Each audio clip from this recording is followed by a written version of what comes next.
എല്ലാവർക്കും നമസ്കാരം. മല്ലു തെറാപ്പിസ്റ്റിൻ്റെ പുതിയൊരു വീഡിയോയിലേക്ക് എല്ലാവർക്കും സ്വാഗതം. നമ്മുടെ കൂടെ ഉള്ളത് രജിസ്റ്റേർഡ് സൈക്കോതെറാപ്പിസ്റ്റ് ജോസഫ് തോമസ്. ചേട്ടാ നമസ്കാരം, welcome to the show. Thank you. നമ്മളിപ്പോൾ ആങ്കർ മാനേജ്മെൻറ്റിനെ കുറിച്ചും ആങ്കർ ഇഷ്യൂസിനെ കുറിച്ചൊക്കെ വീഡിയോകളൊക്കെ ചെയ്തു. ചേട്ടനാണ് അതിനെക്കുറിച്ച് ആധികാരികമായി സംസാരിച്ചത്. നമുക്ക് അതിനകത്ത് നല്ല റെസ്പോൺസും കിട്ടി. എനിക്ക് ചേട്ടനോട് ചോദിക്കാനുള്ളത്, ചേട്ടനൊരു പാരൻ്റാണ്, ഒരു തെറാപ്പിസ്റ്റാണ്, ചേട്ടന് 2 കുട്ടികളുണ്ട്. അപ്പോൾ അവരുടെ അടുത്ത് ഈ നമ്മളിപ്പോൾ ആങ്കർ മാനേജിനെ കുറിച്ച് സംസാരിക്കുന്ന ചേട്ടൻ അങ്ങനെ ഒരു സാഹചര്യത്തിൽ അവരോട് ചൂടായിട്ടുണ്ടോ? ഇതിനു മുന്നേ അവരെ വഴക്ക് പറഞ്ഞിട്ടുണ്ടോ? അവർക്കത് ഫീൽ ആയിട്ടുണ്ടോ? ബിബി, ഞാൻ ദേഷ്യപ്പെട്ടിട്ടുണ്ടോ എന്ന് ചോദിച്ചാൽ തീർച്ചയായും ദേഷ്യപ്പെട്ടിട്ടുണ്ട്. ഞാൻ എൻ്റെ ഭാര്യയോട് ദേഷ്യപ്പെടാറുണ്ട്, എൻ്റെ കുഞ്ഞുങ്ങളോട് ദേഷ്യപ്പെടാറുണ്ട്. ആങ്കർ എന്ന് പറയുന്നത് നമ്മളുടെ ഒരു ഇമോഷനാണ്. ആ ഇമോഷൻ ഇല്ലാത്ത ആരുമില്ല. പക്ഷെ അത് എങ്ങനെ നമ്മൾ പ്രകടിപ്പിക്കുന്നു എന്നുള്ളതാണ് അതിൻ്റെ അകത്ത് ഏറ്റവും വലിയ അതിൻ്റെ ഒരു റിസൾട്ട് എന്ന് പറയുന്നത്. നമ്മളതിനെ മോശമായിട്ടാണ് പ്രകടിപ്പിക്കുന്നതെങ്കിൽ അതിൽ നിന്ന് മോശമായിട്ടുള്ള ഒരു എഫക്റ്റ് ഉണ്ടാകും, അതിൽ നിന്ന് മോശമായിട്ടുള്ള റിസൾട്ട് ഉണ്ടാകും.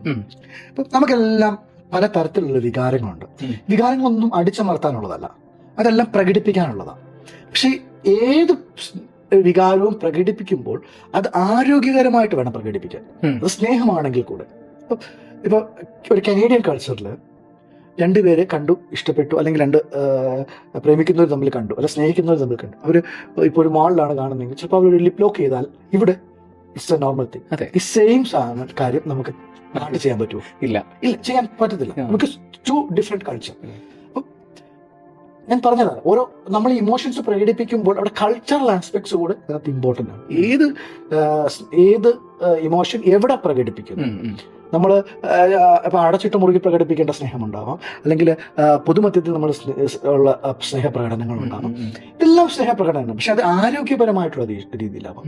ഇപ്പം എനിക്കും എൻ്റെ പാർട്ട്ണർക്കും എൻ്റെ വൈഫിനും ഒരു അഭിപ്രായ വ്യത്യാസം ഉണ്ടായാൽ ഞങ്ങളുടെ വഴക്ക് ചിലപ്പോൾ ഞങ്ങളുടെ കുഞ്ഞുങ്ങളുടെ മുമ്പിലായിരിക്കാം.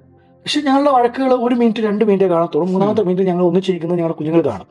So that is how they learn ഒരു റിലേഷൻഷിപ്പിൽ കോൺഫ്ലിക്റ്റ് ഉണ്ടാകുമെന്നും പക്ഷെ ആ കോൺഫ്ലിക്റ്റ് പരിഹരിക്കപ്പെടും എന്നുള്ളതും അവർക്ക് മനസ്സിലാവുന്നത് അങ്ങനെയാണ്. അപ്പോൾ ചിലർ പറയും പിള്ളേരുടെ മുമ്പിൽ നിന്ന് വഴക്കൊന്നും ഉണ്ടാക്കരുതെന്ന്. ഒരിക്കലും ഞാൻ അതിനോട് യോജിക്കത്തില്ല. കാരണം നമുക്ക് പറയാനുള്ളത് പക്ഷെ നമ്മൾ വഴക്കുകളോ അഭിപ്രായ വ്യത്യാസങ്ങൾ പറയുമ്പോൾ പ്രത്യേകം ശ്രദ്ധിക്കുക, നമ്മൾ മറ്റൊരാളെയും ഹർട്ട് ചെയ്യുന്ന രീതിയിൽ അത് പറയുക. നമ്മുടെ അഭിപ്രായങ്ങളാണ് പറയേണ്ടത്. അപ്പോൾ അഭിപ്രായങ്ങൾ പറയുമ്പോൾ നമ്മുടെ വിയോജിപ്പുകളും നമ്മളോട് പറയുന്നുണ്ട്. എന്തുകൊണ്ടാണ് ഇത് തെറ്റ്? ഇപ്പൊ കുട്ടികളുടെ ഭാഗത്താണെങ്കിൽ അവർക്ക് അറിയില്ലായിരിക്കും അവർ ചെയ്തത് തെറ്റാണെന്നുള്ളത്. അപ്പൊ നമ്മൾ വേണം അത്. ആബ്സല്യൂട്ട്ലി. അപ്പോൾ അവിടെ നമ്മൾ ദേഷ്യപ്പെടേണ്ട സാഹചര്യം ഉണ്ടാവും. ഇപ്പോൾ ഫോർ എക്സാമ്പിൾ TV കാണാൻ ഒരു 2 hours പെർമിഷൻ കൊടുത്തു. 2 hours കഴിഞ്ഞു, മോനെ ഓഫ് ചെയ്യടാ. 2 മണിക്ക് പറഞ്ഞു, 2 മണിക്കൂർ കഴിഞ്ഞ് പറഞ്ഞു, ഓഫ് ചെയ്തില്ല. 2.5 മണിക്കൂർ കഴിഞ്ഞു, ഓഫ് ചെയ്തില്ല. 3 മണിക്കൂർ ആകുമ്പോൾ തീർച്ചയായിട്ടും അവനോട് പറയണം, നിന്നോടല്ലേ പറഞ്ഞത് ഓഫ് ചെയ്യാൻ. That is a tone you need to change. അതിൽ തെറ്റായിട്ടല്ല, that is called setting the boundaries.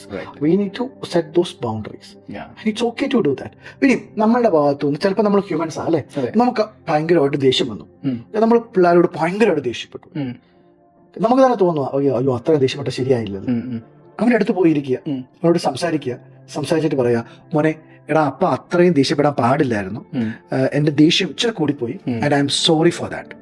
അപ്പോൾ അവന് മനസ്സിലാവുന്നൊരു കാര്യമുണ്ട്, ഓക്കെ, ദേഷ്യമെന്ന് പറയുന്നത് അത് ഈ രീതിയിൽ പ്രകടിപ്പിക്കുന്നത് ശരിയല്ല. ഇനി അങ്ങനെ എന്തെങ്കിലും ചെയ്താൽ തന്നെ നമ്മുടെ ഭാഗത്തുനിന്ന് ഒരു തെറ്റുണ്ടായാൽ നമ്മൾ എന്ത് ചെയ്യണം? പോയി അപ്പോളജൈസ് ചെയ്യണം.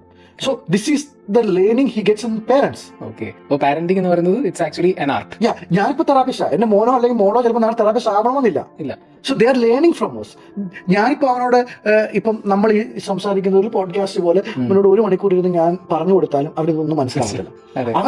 അവൻ കേൾക്കുന്നതിനേക്കാൾ ഉപരിയായിട്ടും ഞാൻ എന്ത് ചെയ്യുന്നു എന്നുള്ളതാണ് അവൻ നോക്കുന്നത്, അല്ലെങ്കിൽ എന്റെ മോള് നോക്കുന്നത്. So that's why I always tell പിള്ളേരെ, നിങ്ങളുടെ വഴി അനുസരിപ്പിക്കുകയല്ല, നിങ്ങൾ ജീവിച്ച് കാണിക്കുക നല്ലതായിട്ട്. അപ്പൊ അവരും അത് മനസ്സിലാക്കിയെടുക്കും. ക്ഷമിക്കാൻ നമ്മൾ പഠിപ്പിച്ചു കൊടുക്കണം. കാരണം അത് എങ്ങനെ ക്ഷമിക്കുന്നത്? നമ്മൾ ക്ഷമിക്കുന്നത് കാണുമ്പോഴാണ്. അപ്പൊ അവനൊരു തെറ്റ് ചെയ്തു, അല്ലെങ്കിൽ എൻ്റെ മോളൊരു തെറ്റ് ചെയ്തു, അപ്പൊ അവനോട് പറയും, I know it is not the way to behave, but I forgive you. So അവർ മനസ്സിലാവും ഫോർഗീവ്നെസ് ഉണ്ട്. She needs to practise forgiveness.